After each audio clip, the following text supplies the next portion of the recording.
Tamara, you pitched a story about some folks that are very upset about where they own their homes, specifically Pompton Lakes. What do you got? Well, okay, Bill, I've got a house for 2 bedrooms, 2 bath, $260,000. Sound like a good deal? In Jersey. In Jersey, yeah, but in Pompton Lakes, no. The value has plummeted in the last 8 years. And this isn't because of the housing bubble.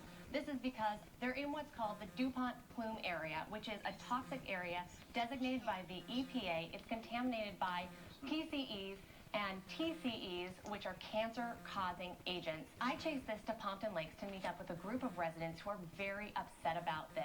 If they sell, they're selling at a price that is very, very low and really not even enough money, depending on what your mortgage is, to be able to move on and move your family into a safer community. I walked around with Lisa and the group of residents, and you can see why it would be difficult to sell your home.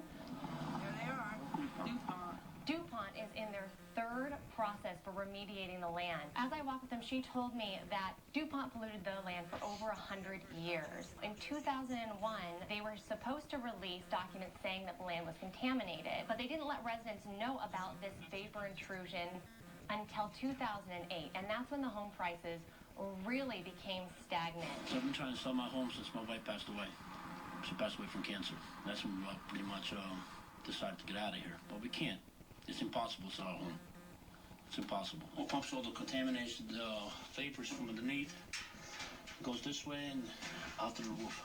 The stories went on and on. The fall of '08, after our homes were tested, I received notice that I have cancer from the contamination that I was living in a home. I reached out to Weikert Realtors to find out more about this problem, and I asked her if homes were selling, and she said it depends on the person, and if they're open-minded and if they do their own research, they might buy. If it's that bad and it's at a crisis level, A, why is the DEP not there? And B, why is DuPont not paying for the medical expenses related to this? The DEP is there, and I'm going to keep chasing this story because as far as lawsuits go, one lawsuit was already filed, and there's more lawsuits to come based on fraudulent information with how DuPont handled the release of the vapor exposure. You know, whether they're going to do the right thing is a legal issue now, not a moral one. I think it's beyond money, though, when you're talking about an area that's contaminated. I mean, if people can't move in and some folks are stuck and they can't move out, I mean, it's painting a pretty dire picture.